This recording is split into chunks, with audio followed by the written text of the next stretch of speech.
कई दिनों से घर में कलह मचा हुआ था। माँ अलग मुंह फुलाए बैठी थी, स्त्री अलग। घर की वायु में जैसे विष भरा हुआ था। रात को भोजन नहीं बना। दिन को मैंने स्टोव पर खिचड़ी डाली, पर खाया किसी ने नहीं। बच्चों को भी आज भूख न थी। छोटी लड़की कभी मेरे पास आकर खड़ी हो जाती, कभी माता के पास, कभी दादी के पास, पर कहीं उसके लिए प्यार की बातें न थीं। कोई उसे गोद में न उठाता था, मानो उसने भी अपराध किया हो। लड़का शाम को स्कूल से आया, किसी ने उसे कुछ खाने को न दिया, न उससे बोला, न कुछ पूछा। दोनों बरामदे में मन मारे बैठे हुए थे और शायद सोच रहे थे, घर में आज क्यों लोगों के हृदय उनसे इतने फिर गए हैं। भाई बहन दिन में कितनी बार लड़ते हैं, रोना पीटना भी कई बार हो जाता है, पर ऐसा कभी नहीं होता कि घर में खाना ना पके या कोई किसी से बोले नहीं। ये कैसा झगड़ा है कि 24 घंटे गुजर जाने पर भी शांत नहीं होता, यह शायद उनकी समझ में न आता था। झगड़े की जड़ कुछ न थी। अम्मा ने मेरी बहन के घर तीजा भेजने के लिए जिन सामानों की सूची लिखाई, वह पत्नी जी को घर की स्थिति देखते हुए अधिक मालूम हुई। अम्मा खुद समझदार हैं, उन्होंने थोड़ी बहुत काट-छांट कर दी थी, लेकिन पत्नी जी के विचार से और काट-छांट होनी चाहिए थी। 5 साड़ियों की जगह 3 रहें तो क्या बुराई है। खिलौने इतने क्यों होंगे, इतनी मिठाई की क्या जरूरत। उनका कहना था, जब रोजगार में कुछ मिलता नहीं, दैनिक कार्यों में खींचतान करनी पड़ती है, दूध घी के बजट में तकलीफ हो गई, तो फिर तीजे में क्यों इतनी उदारता की जाए। पहले घर में दिया जलाकर तब मस्जिद में जलाते हैं। यह नहीं कि मस्जिद में तो दिया जला दें और घर अंधेरा पड़ा रहे। इसी बात पर सास बहू में तकरार हो गई, फिर शाखें फुट निकली। बात कहां से कहां जा पहुंची, गड़े हुए मुर्दे उखाड़े गए। अन्योक्तियों की बारी आई, व्यंग्य का दौर शुरू हुआ और मौनालंकार पर समाप्त हो गया। मैं बड़े संकट में था। अगर अम्मा की तरफ से कुछ कहता हूँ तो पत्नी जी रोना धोना शुरू करती हैं, अपने नसीबों को कोसने लगती हैं। पत्नी की सी कहता हूँ तो जन मुरीद की उपाधि मिलती है। इसलिए बारी बारी से दोनों पक्षों का समर्थन करता जाता था, पर स्वार्थवश मेरी सहानुभूति पत्नी के साथ ही थी। खुलकर अम्मा से कुछ न कह सकता था, पर दिल में समझ रहा था कि जाति इन्हीं की है। दुकान का ये हाल है कि कभी कभी बोनी भी नहीं होती, असामियों से टका वसूल नहीं होता, तो इन पुरानी लकीरों को पीटकर क्यों अपनी जान संकट में डाली जाए। बार बार इस गृहस्थी के जंजाल पर तबीयत झुंझलाती थी। घर में 3 तो प्राणी हैं और उनमें भी प्रेम भाव नहीं। ऐसी गृहस्थी में तो आग लगा देनी चाहिए। कभी कभी ऐसी सनक सवार हो जाती थी कि सबको छोड़ छाड़ कर कहीं भाग जाऊं। जब अपने सिर पड़ेगा तब इनको होश आएगा, तब मालूम होगा कि गृहस्थी कैसे चलती है। क्या जानता था कि यह विपत्ति झेलनी पड़ेगी, नहीं तो विवाह का नाम ही न लेता। तरह तरह के कुत्सित भाव मन में आ रहे थे। कोई बात नहीं, अम्मा मुझे परेशान करना चाहती हैं। बहू उनके पांव नहीं दबाती, उनके सिर में तेल नहीं डालती, तो इसमें मेरा क्या दोष। मैंने उसे मना तो नहीं कर दिया है। मुझे तो सच्चा आनंद होगा यदि सास बहू में इतना प्रेम हो जाए, लेकिन यह मेरे वश की बात नहीं कि दोनों में प्रेम डाल दूं। अगर अम्मा ने अपनी सास की साड़ी धोई है, उनके पांव दबाए हैं, उनकी घुड़कियां खाई हैं, तो आज वह पुराना हिसाब बहू से क्यों चुकाना चाहती हैं। उन्हें क्यों नहीं दिखाई देता कि अब समय बदल गया है।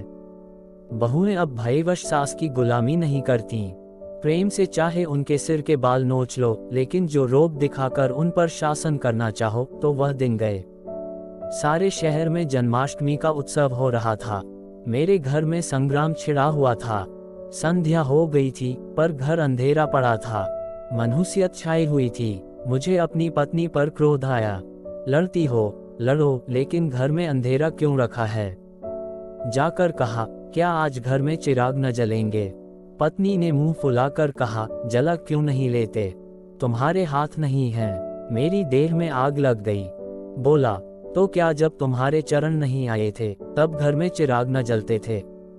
अम्मा ने आग को हवा दी, नहीं, तब सब लोग अंधेरे ही में पड़े रहते थे। पत्नी जी को अम्मा की इस टिप्पणी ने जामे के बाहर कर दिया। बोली, जलाते होंगे मिट्टी की कुप्पी, लालटेन तो मैंने नहीं देखी। मुझे इस घर में आए 10 साल हो गए। मैंने डांटा, अच्छा चुप रहो, बहुत बड़ो नहीं। पत्नी जी बोली, ओहो, तुम तो ऐसा डांट रहे हो जैसे मुझे मोल लाए हो। मैंने कहा, मैं कहता हूँ चुप रहो। पत्नी बोली, क्यों चुप रहूं? अगर एक कहोगे तो दो सुनोगे। मैंने कहा, इसी का नाम पतिव्रत है। पत्नी जी बोली, जैसा मुंह होता है वैसे ही बीड़े मिलते हैं। मैं परास्त होकर बाहर चला आया और अंधेरी कोठरी में बैठा हुआ उस मनहूस घड़ी को कोसने लगा। जब इस कुलच्छनी से मेरा विवाह हुआ था, इस अंधकार में भी 10 साल का जीवन सिनेमा चित्रों की भांति मेरे नेत्रों के सामने दौड़ गया। उसमें कहीं प्रकाश की झलक न थी, कहीं स्नेह की मृता न थी। सहसा मेरे मित्र पंडित जयदेव जी ने द्वार पर पुकारा, अरे आज यह अंधेरा क्यों कर रखा है जी? कुछ सोचता ही नहीं। कहाँ हो? मैंने कोई जवाब न दिया। सोचा, यह आज कहाँ से आकर सिर पर सवार हो गए।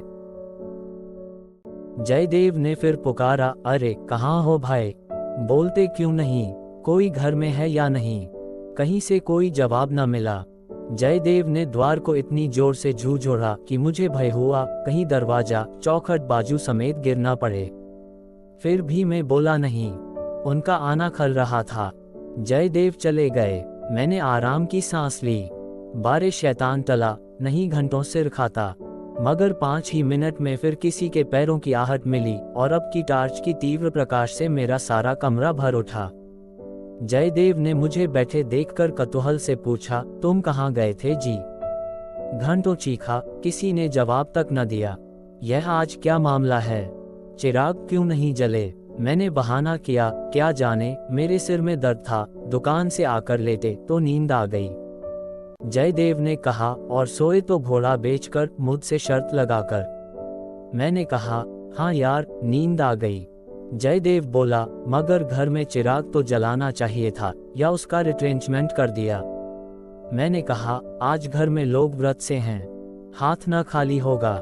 जयदेव बोला, खैर चलो कहीं झांकी देखने चलते हैं। सेठ घुरेमल के मंदिर में ऐसी झांकी बनी है कि देखते ही बनता है। ऐसे ऐसे शीशे और बिजली के सामान सजाए हैं कि आंखें झपक उठती हैं।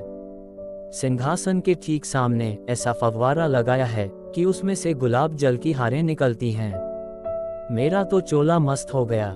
सीधे तुम्हारे पास दौड़ा चला आ रहा हूँ। बहुत झांकियां देखी होंगी तुमने, लेकिन यह और ही चीज है।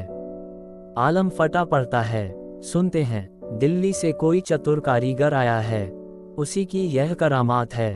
मैंने उदासीन भाव से कहा, मेरी तो जाने की इच्छा नहीं है भाई, सिर में जोर का दर्द है। जयदेव बोला, तब तो जरूर चलो, दर्द भाग न जाए तो कहना। तुम तो यार बहुत परेशान करते हो। इसी मारे मैं चुपचाप पड़ा था कि किसी तरह ये बला टले, लेकिन तुम सिर पर सवार हो गए। कह दिया मैं न जाऊंगा, और मैंने कह दिया मैं जरूर ले जाऊंगा। जयदेव ने कहा, मुझ पर विजय पाने का मेरे मित्रों को बहुत आसान नुस्खा याद है। यों हाथापाई, धींगा मुश्ती, धौल धप्पे में किसी से पीछे रहने वाला नहीं हूँ, लेकिन किसी ने मुझे गुदगुदाया और मैं परास्त हुआ। फिर मेरी कुछ नहीं चलती। मैं हाथ जोड़ने लगता हूँ, घिघियाने लगता हूँ और कभी कभी रोने भी लगता हूँ। जयदेव ने वही नुस्खा आजमाया और उसकी जीत हो गई। संधि की वही शर्त ठहरी कि मैं चुपके से झांकी देखने चला चलूं। सेठ घुरेलाल उन आदमियों में हैं जिनका प्रातः को नाम ले लो तो दिन भर भोजन न मिले। उनके मक्खी चुस्पने की सैकड़ों ही दंत कथाएं नगर में प्रचलित हैं। कहते हैं एक बार मारवाड़ का एक भिखारी उनके दरबार पर डट गया कि भिक्षा लेकर ही जाऊंगा। सेठ जी भी अड़ गए कि भिक्षा न दूंगा चाहे कुछ हो। मारवाड़ी उन्हीं के देश का था। कुछ देर तो उनके पूर्वजों का बखान करता रहा, फिर उनकी निंदा करने लगा, अंत में द्वार पर लेट रहा। सेठ जी ने रत्ती भर परवाह न की। भिक्षुक भी अपनी धून का पक्का था। सारा दिन द्वार पर बेदाना पानी पड़ा रहा और अंत में वहीं मर गया। तब सेठ जी पसीजे और उसकी क्रिया इतनी धूमधाम से की कि बहुत कम किसी ने की होगी। भिक्षुक का सत्याग्रह सेठ जी के लिए वरदान हो गया। उनके अंतःकरण में भक्ति का जैसे स्रोत खुल गया। अपनी सारी संपत्ति धर्मार्थ अर्पण कर दी। हम लोग ठाकुरदारे में पहुंचे तो दर्शकों की भीड़ लगी हुई थी। कंधे से कंधा छिलता था। आने और जाने के मार्ग अलग थे, फिर भी हमें आधे घंटे के बाद भीतर जाने का अवसर मिला। जयदेव सजावट देख देख कर लोटपोट हुए जाते थे, पर मुझे ऐसा मालूम होता था कि इस बनावट और सजावट के मेले में कृष्ण की आत्मा कहीं खो गई है। उनकी वह रत्नजटित बिजली से जगमगाती मूर्ति देखकर मेरे मन में ग्लानि उत्पन्न हुई। इस रूप में भी प्रेम का निवास हो सकता है। मैंने तो रत्नों में दर्प और अहंकार ही भरा देखा है। मुझे उस वक्त यही याद न रही कि यह एक करोड़पति सेठ का मंदिर है और धनी मनुष्य धन में लौटने वाले ईश्वर की ही कल्पना कर सकता है। धनी ईश्वर में ही उसकी श्रद्धा हो सकती है। जिसके पास धन नहीं, वह उसकी दया का पात्र हो सकता है, श्रद्धा का कदापि नहीं। मंदिर में जयदेव को सभी जानते हैं, उन्हें तो सभी जगह सभी जानते हैं। मंदिर के आंगन में संगीत मंडली बैठी हुई थी। केलकर जी अपने गंधर्व विद्यालय के शिष्यों के साथ तंबूरा लिए बैठे थे। पखावज, सितार, सरोद, वीणा और जाने कौन कौन बाजे, जिनके नाम भी मैं नहीं जानता, उनके शिष्यों के पास थे। कोई गीत बजाने की तैयारी हो रही थी। जयदेव को देखते ही केलकर जी ने पुकारा। मैं भी फैल में जा बैठा। एक क्षण में गीत शुरू हुआ।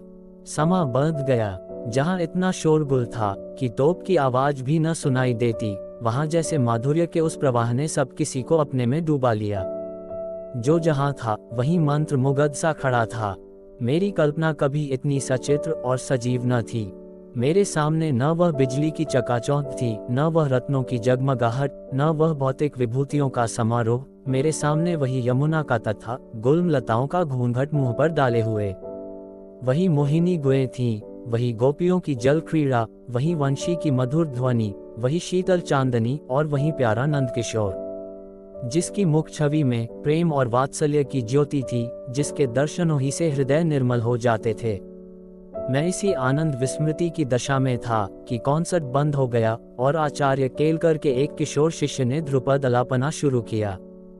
कलाकारों की आदत है कि शब्दों को कुछ इस तरह तोड़ मरोड़ देते हैं कि अधिकांश सुनने वालों की समझ में नहीं आता कि क्या गा रहे हैं। इस गीत का एक शब्द भी मेरी समझ में न आया, लेकिन कंठ स्वर में कुछ ऐसा मादकता भरा लालित्य था कि प्रत्येक स्वर मुझे रोमांचित कर देता था। कंठ स्वर में इतनी जात भरी शक्ति है, इसका मुझे आज कुछ अनुभव हुआ। मन में एक नए संसार की सृष्टि होने लगी, जहां आनंद ही आनंद है, प्रेम ही प्रेम, त्याग ही त्याग। ऐसा जान पड़ा, दुख केवल चित्त की एक वृत्ति है, सत्य है केवल आनंद।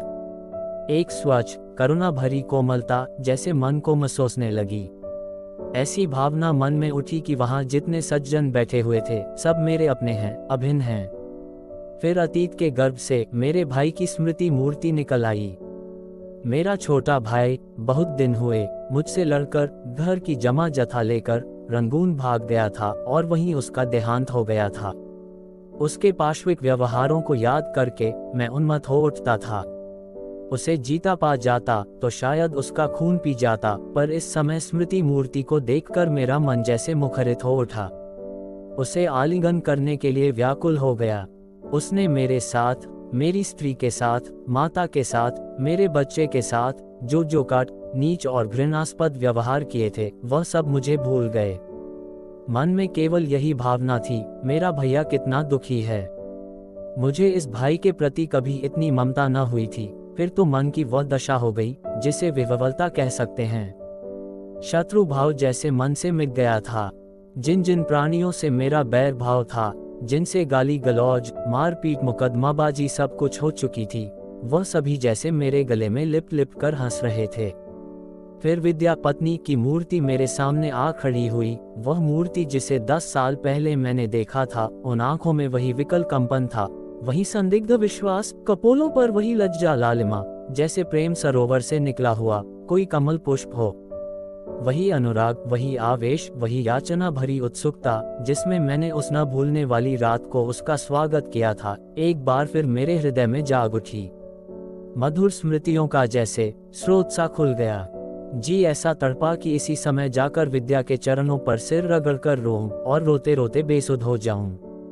मेरी आंखें सजल हो गईं।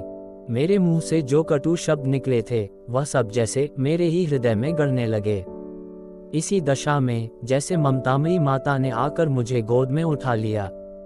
बालपन में जिस वात्सल्य का आनंद उठाने की मुझ में शक्ति न थी, वह आनंद आज मैंने उठाया। गाना बंद हो गया, सब लोग उठ उठ कर जाने लगे। मैं कल्पना सागर में ही डूबा रहा। सहसा जयदेव ने पुकारा, चलते हो या बैठे ही रहोगे?